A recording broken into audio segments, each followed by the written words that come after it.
नमस्कार दोस्तों, आप सभी का फिर से एक बार स्वागत है इस नए वीडियो में। दोस्तों, बिहार तकनीकी सेवा आयोग की ओर से बिहार आईटीआई इंस्ट्रक्टर, आईटीआई अनुदेशक भर्ती के लिए ऑनलाइन फॉर्म कैसे भरना है स्टेप बाय स्टेप इस वीडियो में हम लोग देखने वाले हैं। अगर आपको पूरी डिटेल जाननी है दोस्तों तो रोजगारबिहार.com पे सब कुछ उपलब्ध है, डेट वगैरह सारा कुछ, एजुकेशनल क्वालिफिकेशन, सीटों की संख्या, सैलरी वगैरह, एग्जाम पैटर्न, सिलेबस, चयन प्रक्रिया, सब कुछ ऑनलाइन लिंक वगैरह सारा कुछ रोजगारबिहार.com पे उपलब्ध है। तो यहाँ पे आके आप लोग चेक कर सकते हैं। फिलहाल हम लोग इस वीडियो में देखते हैं कैसे ऑनलाइन आवेदन करना है। देख सकते हैं लिंक जो है एक्टिवेट कर दिया गया है, apply online link is now active. तो इस पर क्लिक करेंगे या फिर देखिए डायरेक्ट लिंक यहाँ पे उपलब्ध करवा दिया गया है बीटीएससी की ओर से, बिहार तकनीकी सेवा आयोग की ओर से। तो हम लोग डायरेक्टली रजिस्ट्रेशन वाले पेज पे क्लिक करेंगे। रजिस्ट्रेशन करने से पहले कुछ बातों को ध्यान में रखना है, जैसे कि फ़ोटो अपलोड करने में बहुत बच्चे गलती कर देते हैं। तो पहले देख लीजिए कि फ़ोटो किस ढंग का होना चाहिए। फ़ोटो जो अपलोड करेंगे उसका बैकग्राउंड जो है वो वाइट कलर का होना चाहिए, सफ़ेद रंग का बैकग्राउंड होना चाहिए। और 80 केबी से 200 केबी तक का आप फ़ोटो अपलोड कर सकते हैं, 200 डीपीआई डायमेंशन में, ठीक है। तो ये सब जो डिटेल है मैं आपको बीच में भी बताता रहूँगा, तो बने रहिएगा अंत तक। चलिए अब यहाँ पे रजिस्ट्रेशन करने के लिए रजिस्ट्रेशन वाले पेज लिंक पे हम लोग क्लिक कर लेते हैं। तो देखिए रजिस्ट्रेशन पे जैसे ही क्लिक करेंगे आपका ये फॉर्म खुल जाएगा, रजिस्ट्रेशन वाला पेज। इस पे आपको इस टर्म एंड कंडीशन को थोड़ा सा क्लोज कर देना है, यहाँ पे एग्री कर लेना है।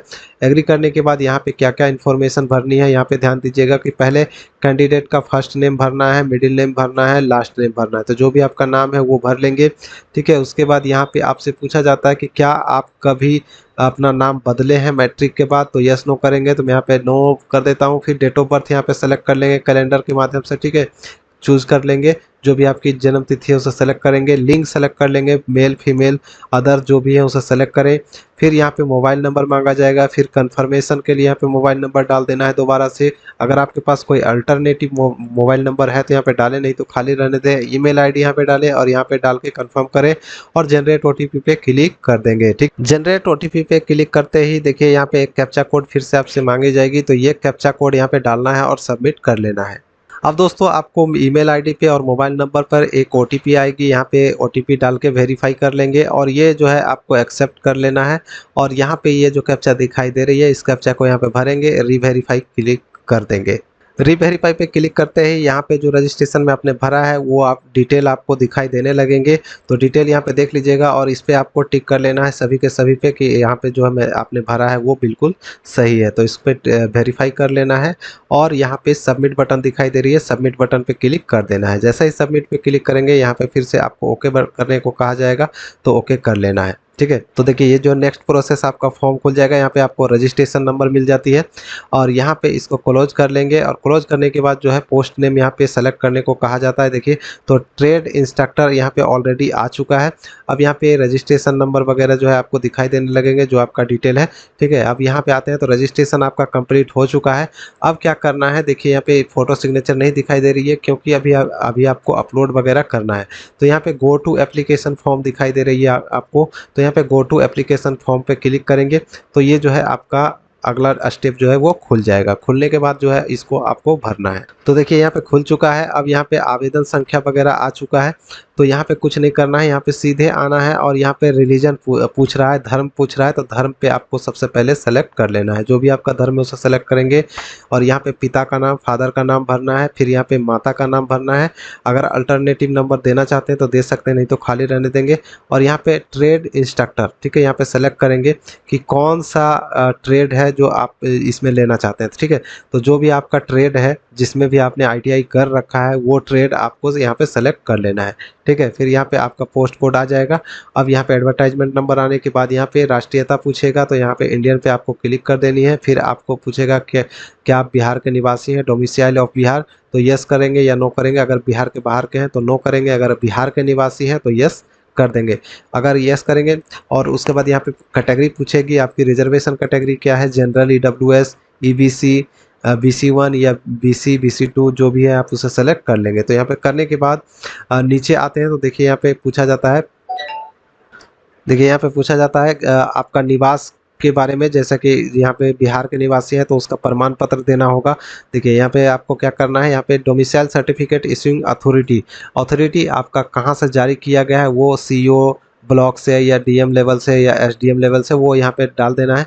और सर्टिफिकेट का नंबर डाल देना है, आवासीय प्रमाण पत्र का, निवास प्रमाण पत्र का यहाँ पे डाल देना है। यहाँ पे इशू डेट डालना है, ठीक है, इशू डेट डालना है और सीरियल नंबर जो है यहाँ पे डालना है। डालने के बाद अगर आप SC ST OBC हैं तो यहाँ पे देखिए जो है, अगर आप सेलेक्ट करेंगे, जैसे मान लेते हैं EBC सेलेक्ट करते हैं, ठीक है, तो EBC अगर करेंगे तो यहाँ पे आपको कैटेगरी सर्टिफिकेट भी देना होगा और आवासीय प्रमाण पत्र भी देना होगा। तो इसका डिटेल दोनों का फिल कर लीजिएगा, प्रमाण पत्र का। और उसके बाद यहाँ पे आ जाता है एक पहचान चिन्ह, शरीर पे तिल का निशान, कटे का निशान, अगर आपके शरीर पे तिल का निशान है तो मोल मार्क जो आपका जहाँ भी है वो आप डाल देंगे, ठीक है। उसके बाद यहाँ पे आ जाता है कि please select type of identification, किस प्रकार का आप पहचान पत्र देना चाहते हैं। यहाँ पे PAN card, driving licence, voter card और पासपोर्ट यहाँ पे दिया गया है, तो इसमें से कौन सा देना चाहते हैं। तो मैं यहाँ पे पैन कार्ड सेलेक्ट कर देता हूँ, ठीक है। करने के बाद यहाँ पे पैन कार्ड नंबर पूछेगा तो यहाँ पे डाल देंगे और यहाँ पे इसको सेलेक्ट कर लेना है और सेव एंड नेक्स्ट कर देंगे। अब नेक्स्ट जो है दोस्तों एडिशनल डिटेल आ जाता है। यहाँ पे क्या करना है, आप यहाँ पे सबसे पहले जो है आपसे पूछेगा कि व्यवसाय अनुदेशक के लिए आवश्यक योग्यता प्राप्त करने का वर्ष, यानी कब आपने ITI पास किया है वो यहाँ पे आपको सेलेक्ट कर लेनी है। जब भी आपने पास किया उसे सेलेक्ट करेंगे और करने के बाद यहाँ पे आपसे पूछता है क्या आप फ्रीडम फाइटर के रिलेटिव हैं, तो यस नो कर सकते हैं, ठीक है, तो यहाँ पे नो कर देते हैं। और इसके ऊपर में ही आप देख सकते हैं यहाँ पे दिव्यांगों के लिए है तो यस नो कर सकते हैं, तो यहाँ पे भी नो कर देते हैं। आगे बढ़ते हैं तो यहाँ पे पूछता है कि क्या आप परमानेंट एम्प्लॉय वगैरह हैं, कर्मचारी वगैरह हैं, तो यस नो कर सकते हैं, तो मैं यहाँ पे नो कर देता हूँ। फिर यहाँ पे आ जाता है कि संविदात्मक रोजगार विवरणी, अगर आप पहले से नियोजन के माध्यम से संविदा के आधार पे कॉन्ट्रैक्ट बेसिस पे जॉब कर रहे हैं तो यस नो कर सकते हैं, तो मैं यहाँ पे नो कर देता हूँ, ठीक है। नो करने के बाद यहाँ पे फिर से सेव एंड नेक्स्ट कर देंगे। अब दोस्तों आ जाता है आपका कम्युनिकेशन डिटेल भरने के लिए, तो यहाँ पे पूरा एड्रेस आपको अपना भर लेना है, ठीक है। यहाँ पे ऊपर में आपका परमानेंट एड्रेस है, अस्थाई पता, और यहाँ पे पत्राचार का पता, अगर दोनों सेम है तो दोनों में सेम ही भर देंगे और सेव एंड नेक्स्ट कर देंगे। अब नेक्स्ट जो है दोस्तों आपका एजुकेशनल क्वालिफिकेशन आ चुका है, तो यहाँ पे देख पा रहे होंगे सबसे पहले आपको बोर्ड का नाम पूछेगा 10वीं का, ठीक है। मैट्रिक का डिटेल यहाँ पे पहले फिल करना है, जैसे कि बोर्ड का नाम, अगर आप बिहार बोर्ड के हैं तो BSEB, ठीक है, BSEB, और उसके बाद पटना लिख सकते हैं। इतना लिखने के बाद यहाँ पे आपसे पूछता है स्कूल संस्था का नाम, जिस स्कूल से आपने 10वीं पास किया है, मैट्रिक पास किया वो लिख देंगे और सर्टिफिकेट का नंबर यहाँ पे डाल देंगे। सर्टिफिकेट का नंबर आपके मार्कशीट के ऊपर में लिखा होता है या फिर मूल प्रमाण पत्र के ऊपर में राइट कॉर्नर पे या लेफ्ट कॉर्नर पे, दोनों साइड में कहीं पे भी लिखा हो सकता है, देखकर यहाँ पे सीरियल नंबर लिख देंगे। फिर यहाँ पे इशू डेट, कब आपने पास किया है, सर्टिफिकेट के नीचे में देखिएगा तो आपको वहाँ पे देखने को मिल जाएगा इशू डेट, तो उसको सेलेक्ट करके कैलेंडर के माध्यम से यहाँ पे डाल देंगे। फिर यहाँ पे परसेंटेज या CGPA था वो आपको सेलेक्ट कर लेना है, अगर आप बिहार बोर्ड के हैं तो देखिए यहाँ पे परसेंटेज है तो परसेंटेज पे क्लिक करेंगे और आपका कितना मार्क्स है मैट्रिक में, कितना अंक है वो डालेंगे। मान लिया जाए आपका 300 है तो 300 डाल देंगे, और यहाँ पे अधिकतम कितना है बिहार बोर्ड का, तो 500 है तो 500 डाल देंगे, तो यहाँ पे परसेंटेज जो है ऑटोमेटिक आ जाएगा, ठीक है। फिर यहाँ पे इस आपने कब पास किया है वो सेलेक्ट करके डाल देंगे। डालने के बाद यहाँ पे जो है हो जाएगा। डालने के बाद यहाँ पे नीचे आते हैं तो यहाँ पे ITI का डिटेल पूछेगा, तो ITI का डिटेल यहाँ पे फिल कर देना है। CITS अगर आपने पास कर रखा है तो यहाँ पे यस नो कर सकते हैं, ठीक है। अगर पास किए हैं तो जैसे ही यस पे क्लिक करेंगे तो यहाँ पे डिटेल भरने को मिल जाएगा। अगर आप पास नहीं है तो नो पे क्लिक करके छोड़ देंगे, आगे बढ़ जाएंगे। फिर यहाँ पे आ जाता है, देखिए यहाँ पे जो है अनुभव के बारे में पूछा जा रहा है, तो आपने कहाँ कहाँ काम किया है उसका डिटेल यहाँ पे फिल कर देंगे, ठीक है। अगर नहीं किए हैं तो NA करके आप इसको आगे कर सकते हैं और यहाँ पे सेव एंड नेक्स्ट कर लेंगे। तो यहाँ पे जो है दोस्तों अनुभव यहाँ पे निश्चित रूप से मांगा जा रहा है। नोटिफिकेशन में कहा गया था कि बिना अनुभव के भी जो है फॉर्म भर सकते हैं, लेकिन ऐसा नहीं है, यहाँ पे आगे ही बढ़ने ही नहीं देगा इस फॉर्म को। तो इसको पहले आपको भरना होगा कि आपने किस ऑर्गेनाइजेशन में काम किया है, ठीक है, पोस्ट क्या था, कब से शुरू किए थे, कब ख़त्म किए, CTC पोस्ट हेल्ड क्या था वो आपको भरना है। सर्टिफिकेट लेटर नंबर जो भी आप डालना चाहें यहाँ पे डाल सकते हैं। इशू डेट डाल देना है, उसके बाद ही सेव एंड नेक्स्ट करना है, ठीक है। आगे बढ़ते हैं। अब नेक्स्ट में आ जाता है दोस्तों डॉक्यूमेंट और पेमेंट का ऑप्शन। तो यहाँ पे देखिए क्या-क्या आपको अपलोड करना है, ध्यान दीजिएगा। जिसमें भी स्टार मार्किंग लगा हुआ है उसको आपको अपलोड करना अनिवार्य है, ठीक है।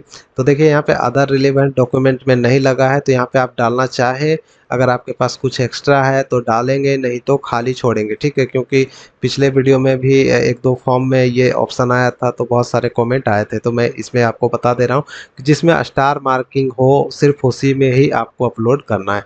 तो देखिए सबसे पहले जो है आपको पासपोर्ट साइज़ का फ़ोटो अपलोड करना है। साइज़ मैंने आपको शुरू में ही बता दिया है, नहीं ध्यान दिए हैं तो देखिए ध्यान दीजिए कि वाइट बैकग्राउंड का आपको पासपोर्ट साइज़ का फ़ोटोग्राफ अपलोड करना है, जो कि 80 केबी से 200 केबी तक का अपलोड कर सकते हैं। वहीं सिग्नेचर जो है 50 केबी से 200 केबी तक का आप अपलोड कर सकते हैं। और जितने भी डॉक्यूमेंट आपसे मांगे गए हैं इस फॉर्म में देख सकते हैं बहुत सारे डॉक्यूमेंट मांगे गए हैं, तो क्या-क्या मांगा है वो भी देखेंगे। फिलहाल देखिए जो भी डॉक्यूमेंट आपसे मांगे गए हैं वो जेपीजी या पीडीएफ फॉर्मेट में आप 100 केबी से लेकर 300 केबी तक अपलोड कर सकते हैं।